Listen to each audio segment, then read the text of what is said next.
independent organization that is not tied to the campaign. It's started up by a group of young people that are supporters of you and believe in you. Thank you for taking the time. So I have met this Ron Paul you're talking about? I think so.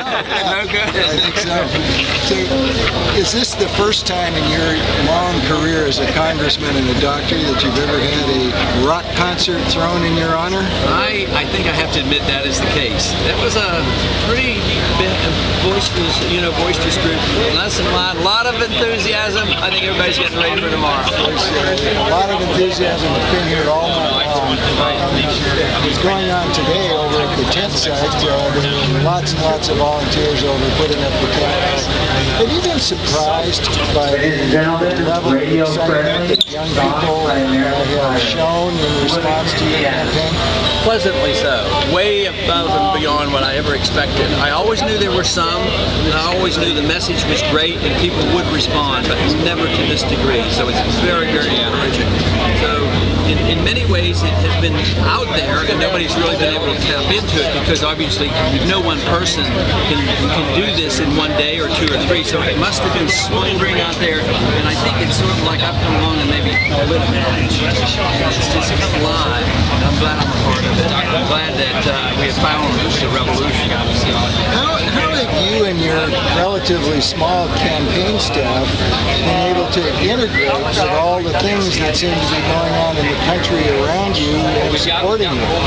Well, it's probably amazing that most of the credit must go to the internet where the communications are occurring. And that means that you can achieve a lot, which is worth millions and millions of dollars when volunteers do this and they have a vehicle to come together with. At the same time, others spend tens of millions of dollars and they waste it because they don't have a message and they're out there struggling and trying to sort of buy in. This way it's almost the opposite.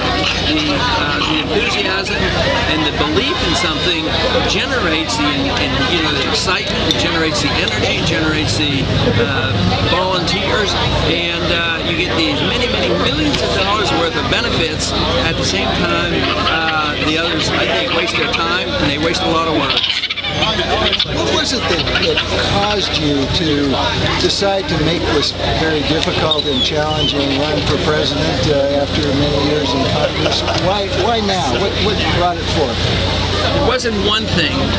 It had been going on for a long time. Of course, I've always been motivated to try to promote this message, the message of freedom and the message that's made America great, and I've always been concerned that it's slipping away from us.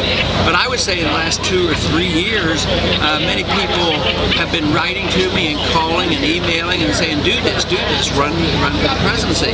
And I was always convinced that, I wasn't the right person and that there wasn't enough people around that really cared. I couldn't raise the money.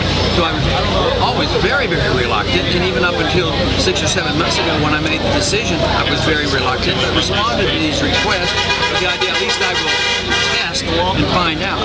But if I had to pick one issue, in general, it's the loss of liberty that I worry about. The war on our liberties here at home that is associated with all the conflict here domestically as well as overseas. But really, secondarily, the issues have been the war has been a big issue, and also the concern for a financial crisis coming because we, have a monetary system which is so unsound. You've been the first presidential candidate, certainly in my lifetime, that has spoken about these economic issues, the Federal Reserve and the debt culture and the growing economic crisis.